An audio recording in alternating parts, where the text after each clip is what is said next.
So రేపే మనం చూసుకున్నట్లయితే క్యాబినెట్ మీటింగ్ జరుగుతుంది. ఈ క్యాబినెట్ మీటింగ్లో అన్నదాత సుఖీభవ పథకానికి సంబంధించి సో నిధులైతే విడుదల చేయబోతుంది ఆంధ్రప్రదేశ్ ప్రభుత్వం. సో ఆంధ్రప్రదేశ్ ప్రభుత్వం రైతులకు సంబంధించి అన్నదాత సుఖీభవ అనే పథకాన్ని అయితే తీసుకురావడం జరిగింది. ప్రతి ఏడాది కూడా 20,000 రూపాయల ఆర్థిక సాయం చేస్తామని చెప్పడం జరిగింది. సో ఈ నేపథ్యంలో ఈ అన్నదాత సుఖీభవ పథకానికి సంబంధించి 25వ తారీఖున క్యాబినెట్ మీటింగ్ అయితే జరగబోతుందన్నమాట. ఈ క్యాబినెట్ మీటింగ్లో రైతులకు సంబంధించి అన్నదాత సుఖీభవలో భాగంగా మొదటి విడతకు సంబంధించి 10,000 రూపాయలు అయితే విడుదల చేసేందుకు రాష్ట్ర ప్రభుత్వం నిధులు అయితే విడుదల చేస్తూ ఉన్నారు.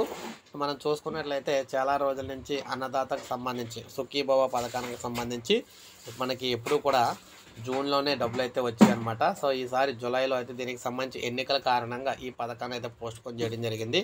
గతంలో రైతు భరోసా దాని పేరుతో డబ్బులు అయితే ఇచ్చేవారు. సో అప్పుడు 13,500 ఇవ్వడం అయితే జరిగేది. ఇప్పుడు 20,000 అయితే ఇస్తామని చెప్తున్నారన్నమాట.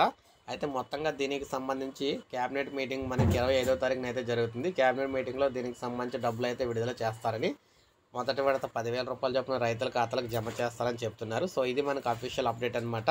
ఒక లైక్ చేయండి, సబ్స్క్రైబ్ చేసుకోకపోతే మన ఛానల్ సబ్స్క్రైబ్ చేసుకోండి.